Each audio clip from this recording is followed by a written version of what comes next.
Video games used to rock, but it doesn't take a genius to tell that we just haven't been getting that level of quality for a while now. But why? What happened? Well, I'm glad you asked, but you better buckle in, my dear Homo sapien, because this ride has already started. This is the first video of a new series I'm doing, and I can promise you that it's going to be an awesome journey. Well, the first video game is often considered to be Tennis for Two, all the way back in 1958. That's literally all the way back when the original Twilight series was airing, so guys. But I say the official seeds were planted when the PS1 came out on December 3rd, 1994. If you're in Japan, you had to wait another year to get it in North America. But I say the official video game age, where they became something huge, started when the PS2 released and not long after the Xbox. The games we got in these days were very different from what we got before. Granted, there were a lot of amazing and new at the time and innovative games on the PS1, but it wasn't until the PS2 and I say the Xbox that we finally got the new age. This is when the groundwork for everything we play and enjoy today was officially set. Do you enjoy RPGs? Yeah, well, they started all the way back then and really took off there.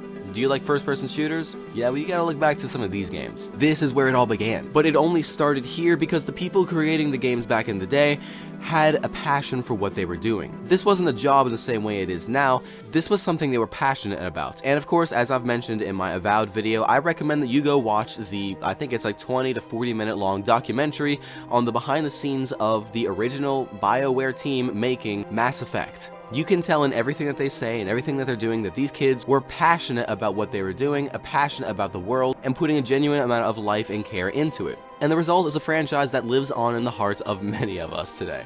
But it wasn't just passion. We're looking at something more specific, and it's art. This one's a little harder to describe, but this is exactly what this series that I'm doing is for.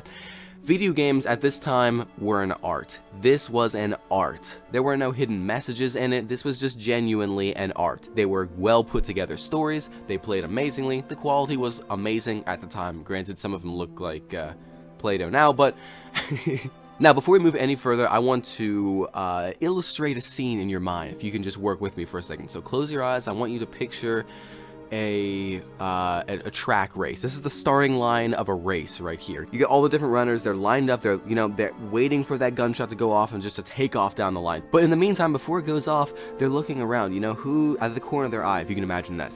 Who's gonna take off first? What's going on here? Who's making the first move? What's going on? They're all looking at each other.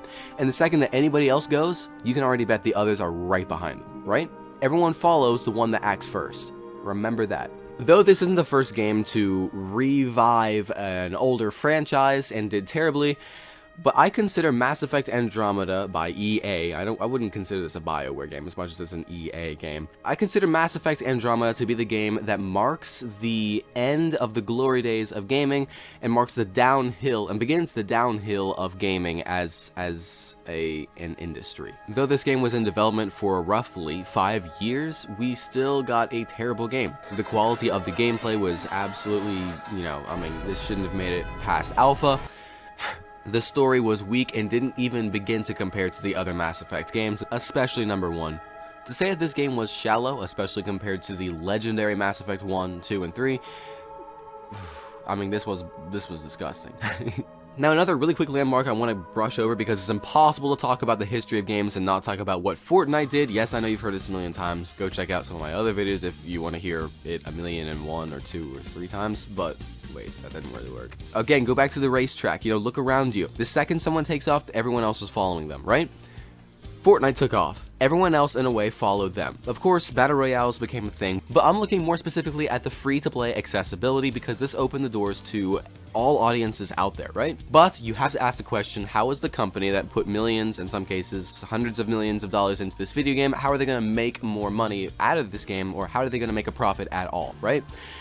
And that would be microtransactions. That would be a battle pass. That would be skins. That would be in-game currency that's really hard to get. That would be, limited time things that you had to pay to get. You know what I mean? You get what I'm saying.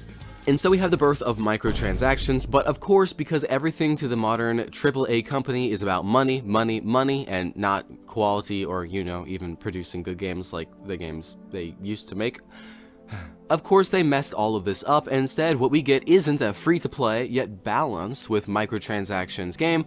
We get, you know what? Overwatch is a perfect example of this. It was caught in a weird position because it was $20 to buy it and then play it, So you had to pay to play it, right?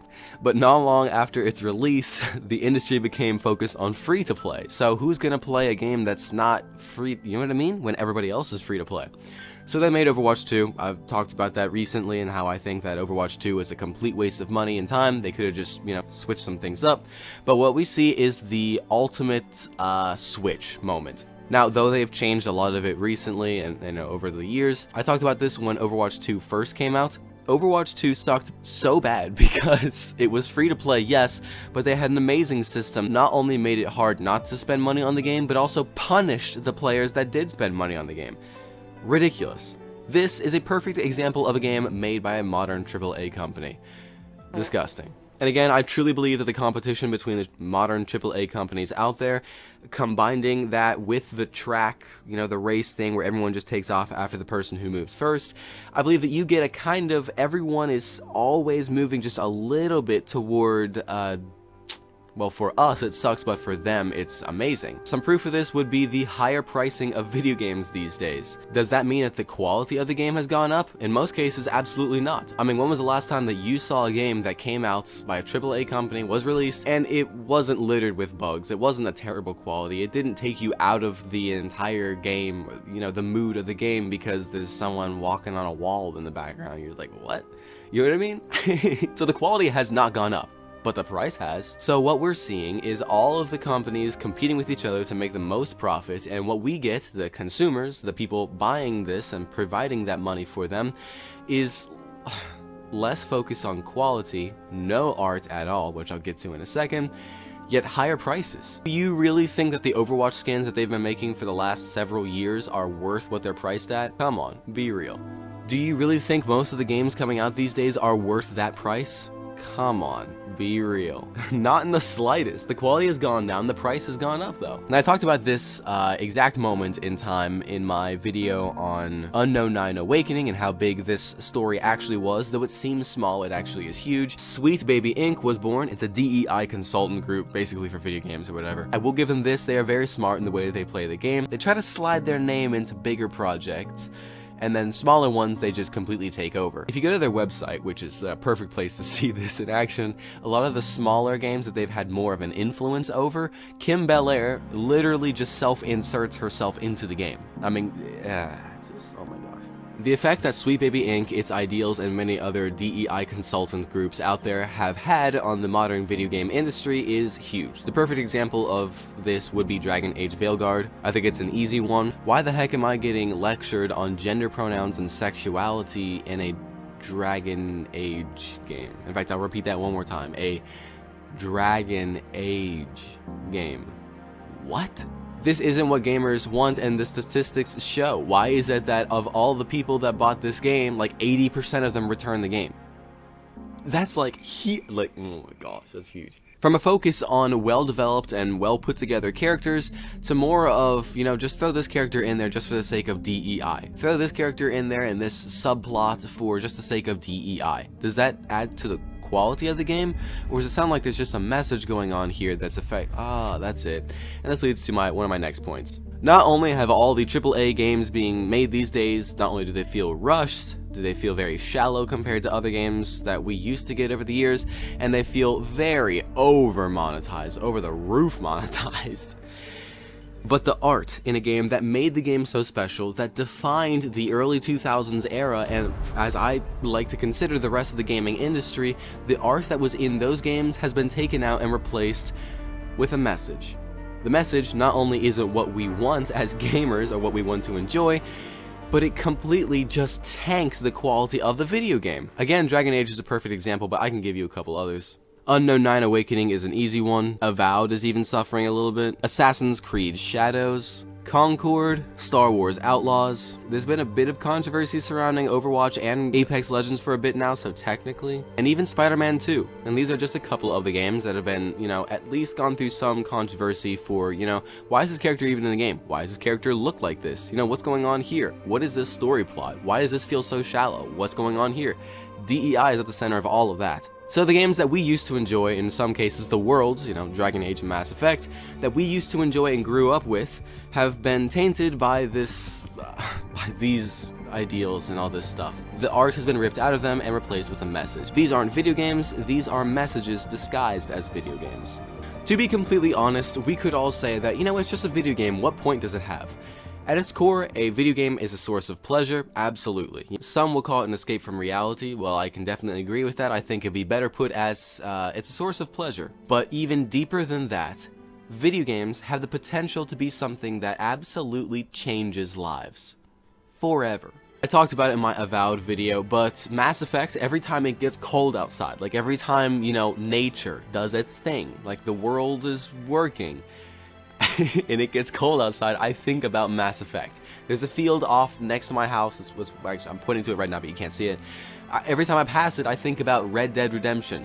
You don't get that with modern video games. You get that with games that have an art in them, that have an art. Video games that weren't about the very specific casting of characters. Video games that weren't about subplots that take you out of the entire game and world because they're just a message, let's be honest. These games were an art. These games that we're getting now, that's a message. And now this entire situation is exactly what I hope to cover in my new series that I'm starting. This is video 1 on, you know, the modern gaming industry. What did happen? You know, what caused all of this to go south? What is the possible future? You know, most likely, where is this going to go? What is the gaming industry going to look like in 10 years? Does it look good? Is it bad? You know, what's going on? It's not going away. Something's about to happen. It's big, it's clear, but what is it? That'll be another video. How we as the consumer, as the people who in many cases feel like we don't have power, how we can fight back, because we wouldn't believe the power that we hold in our hands. That went deep. But this series is going to be stinking huge. I have been planning different videos on this for a while now. What are we fighting for? Here's another big one that I want to leave you guys with. What are we fighting for? I'll be explaining why I don't like the term woke or anti-woke, and why I'm not siding on one of the two sides, but somewhere in the middle that I'll describe to you, and I think you'll see my point and have to agree. Because guys, oh man, this is going to get, ooh, I'm excited. I gotta stop. This series is going to be huge. I'm so excited to jump in this with you. Hey, but before we get over there and get too excited, breathe in, breathe out. Well, what do you think? I'm not gonna lie, I'm looking forward seriously to the series that I'm making. Now, I have a bit of news on the thing that I said about making a video game in my Hollow Knight video. I wouldn't consider myself a greenhorn because I don't even have horns to be green. So right now I'm trying to get horns that can be green and that can become, you know, Of course, I know what I know from making videos, and I know a bit more than that I don't talk about in my videos just because of the stuff I make videos on, the content I make. But in a very literal sense, you know, where does one start? You know, how does someone do it all alone? You know what I mean? So I'm trying to take a second, I'm trying to do research, but the video game, I'm still working on it. It is coming soon. I actually have a really cool concept for the first one, so I'm really excited about it, actually. But as always, as you know, if you've been here a couple times, this is a hugely focused community channel, so I want to hear from you guys. You guys are what it's all about. I want to hear, and this is a big one, questions that you have. Like, have you been questioning, you know, what style of video game will take over in the near future, or something like that? You know what I mean? Like, what are your questions that you want to be answered? Because that's what this series is about. It's not just my ideas and the things that I've come up with and the questions that I've had that I want to answer with this series.